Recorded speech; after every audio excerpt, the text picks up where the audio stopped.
ఈ క్వాలిటీ వల్ల జనం గోద్రేజ్ ని నమ్మడం మొదలుపెట్టారు. కానీ అప్పటికీ విదేశీ కంపెనీలు కూడా ఇలాంటి తాళాలే చేస్తున్నాయి.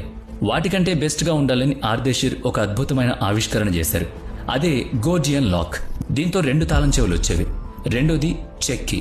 ఒకవేళ మీ మొదటి కీ పోతే ఆ చెక్ కీని వాడితే చాలు, లోపల మెకానిజం మారిపోయి పాత కీ ఇక పనికి రాకుండా పోతుంది.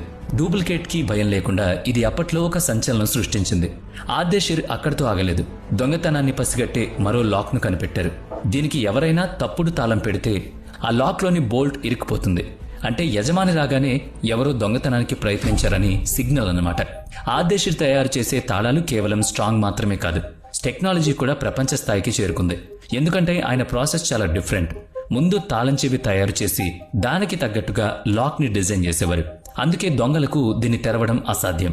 కానీ గోద్రేజ్ కథ ఇక్కడితో ఆగిపోలేదు. అప్పట్లో బ్యాంక్ లాకర్లు లేవు. జనం తమ బంగారం, డబ్బు ఇంట్లో దాచుకునేవాళ్లు.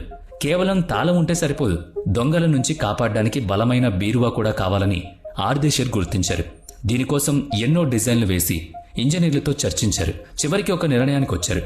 స్టీల్ షీట్ ని ముక్కలుగా కట్ చేయకుండా ఒకే షీట్ ని వంచి ఒక బీరువాని చేస్తే ఎలా ఉంటుంది అని.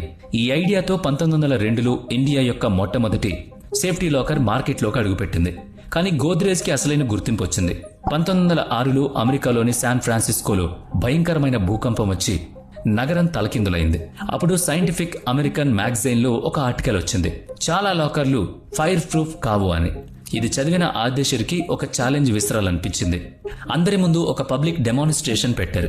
గోద్రేజ్ లాకర్ ని మంటల్లో వేసి కాల్చారు.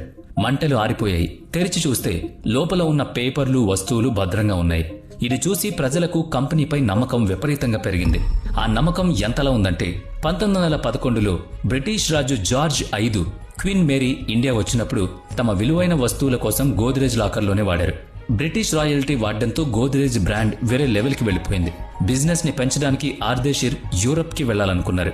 వెళ్లే ముందు తన పాత అప్పు తీర్చేద్దామని స్నేహితుడు మెర్వాన్జీ దగ్గరకు వెళ్లారు. అప్పుడే ఆయన చాలా అనారోగ్యంతో ఉన్నారు. ఆర్దేశిర్ డబ్బు ఇవ్వబోతే మెర్వాన్జీ తీసుకోలేదు. బాబు, నీ గెలుపులో నా సాయం ఉండడమే నాకు ఆనందం. ఈ డబ్బిచ్చి ఆనందాన్ని దూరం చేయకన్నారు. కానీ చనిపోయే ముందు ఒక చిన్న సాయం అడిగారు. నా మేనలుడు ఒకడున్నాడు, పేరు బోయిస్.